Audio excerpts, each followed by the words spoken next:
There's been a lot of discussion in Canada about free speech and the right to demonstrate lately. So let me tell you what I don't think the right to demonstrate includes. You don't have the right to intimidate people from entering buildings.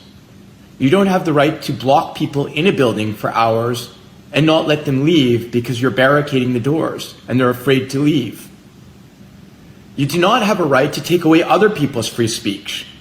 And essentially, when you stop people from going into buildings because you're scaring them and intimidating them, and they want to hear a speaker, you're taking away their rights.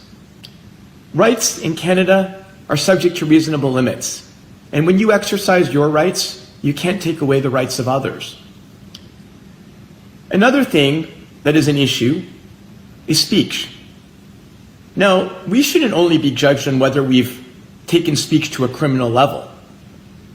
All we can do as a government is say, you can't cross that line.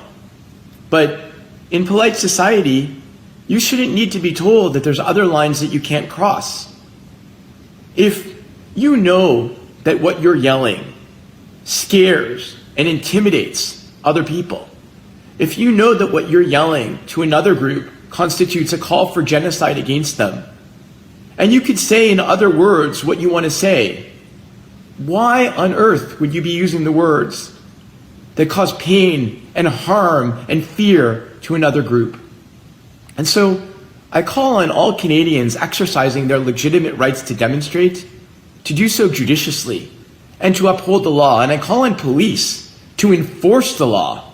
I call on politicians to support police in their enforcement of the law and to tell police that they will support them prosecuting where it is warranted. Because we all as Canadians have a right to live in peace and security in our country.